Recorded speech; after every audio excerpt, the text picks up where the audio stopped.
156वां दिन।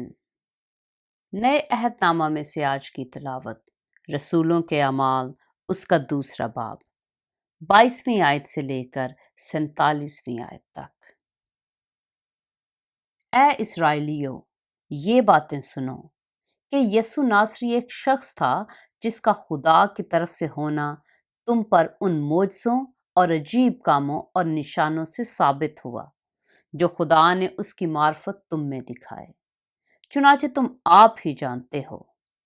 जब वो खुदा के मुकर्रा इंतज़ाम और इल्म साबिक के मुवाफिक पकड़वाया गया तो तुमने बेशरा लोगों के हाथ से उसे मसलूब करवा कर मार डाला, लेकिन खुदा ने मौत के बंद खोल कर उसे जलाया, क्योंकि मुमकिन ना था कि वो उसके कब्जा में रहता।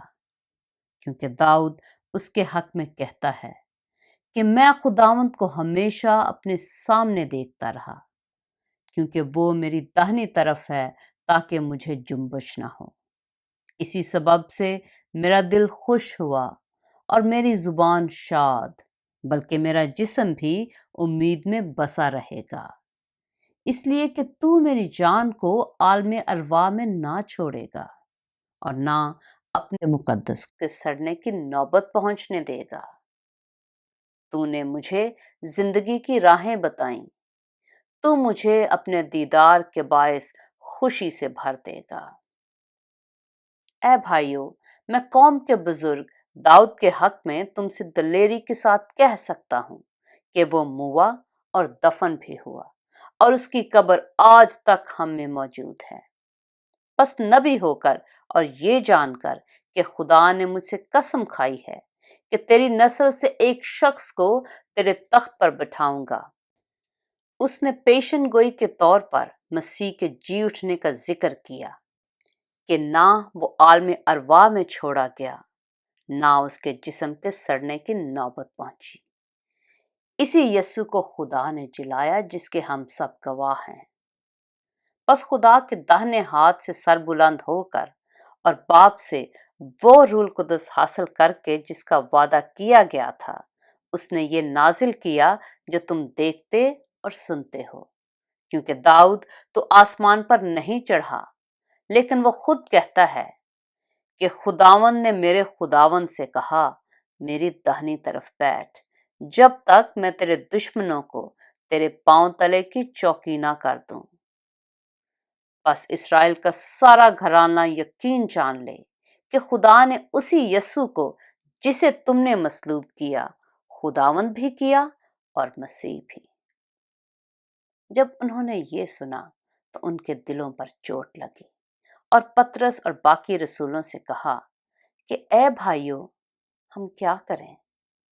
पतरस ने उनसे कहा कि तौबा करो और तुम में से हर एक अपने गुनाहों की मुआफी के लिए यस्सु मसीह के नाम पर बपतिस्मा ले, तो तुम रूह कुदस इनाम में पाओगे।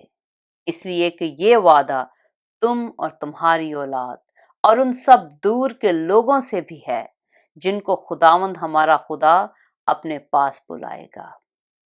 और उसने और बहुत सी बातें जता जता कर उन्हें ये नसीहत की कि अपने आप को इस टेढ़ी कौम से बचाओ।